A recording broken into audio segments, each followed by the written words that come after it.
यक्षिणी का आशीर्वाद और राघव का नया जीवन। यक्षिणी के दर्शन और सत्य के अनुभव के बाद राघव के जीवन में एक अद्भुत परिवर्तन आया। यक्षिणी से प्राप्त ज्ञान ने उनके भीतर की सभी शंकाओं को दूर कर दिया था। अब उनके जीवन का एकमात्र उद्देश्य उस दिव्य सत्य को लोगों तक पहुंचाना और उनके भीतर भी उसी अनंत शांति और ज्ञान को जागृत करना था जो उन्होंने अनुभव किया था।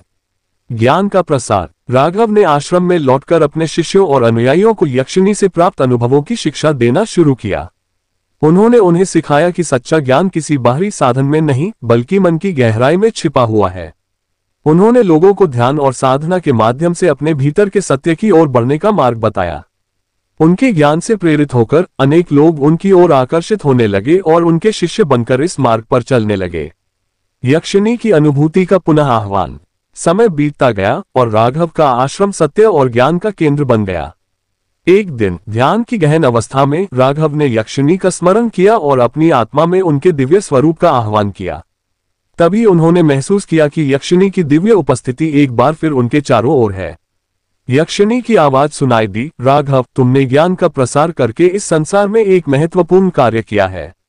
ये यात्रा केवल तुम्हारी नहीं बल्कि उस अनंत चेतना की है जो हर जीव में विद्यमान है। तुमने जो किया है वह माया के जाल से मुक्ति के मार्ग को दूसरों तक पहुंचाने में सहायक है। राघव ने यक्षिणी से कहा, हे देवी, आपकी कृपा और आपके आशीर्वाद से ही मुझे यह मार्गदर्शन प्राप्त हुआ है। मेरी आत्मा आपके अनंत ज्ञान के प्रति सदैव कृतज्ञ रहेगी। अंतिम आशीर्वाद और विदाई। यक्षिणी ने राघव को अंतिम आशीर्वाद देते हुए कहा, तुमने इस यात्रा को पूर्ण किया है और अब तुम्हारा जीवन दूसरों के मार्गदर्शक के रूप में रहेगा। मेरा आशीर्वाद सदैव तुम्हारे साथ है। लेकिन याद रखना, ये सत्य शाश्वत है और इसका अनुभव केवल तब तक है जब तक तुम इसे जागरूकता के साथ बांटते रहोगे।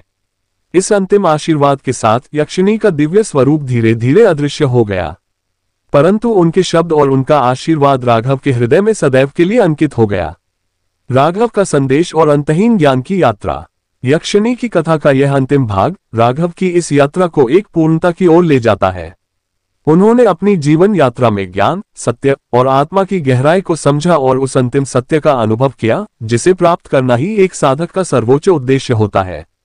राघव ने अपनी साधना और सेवा के माध्यम से इस ज्ञान को समाज के हर व्यक्ति तक पहुंचाया और लोगों को यह समझने में सहायता की कि यह जीवन माया से परे भी एक गूढ़ रहस्य रखता है।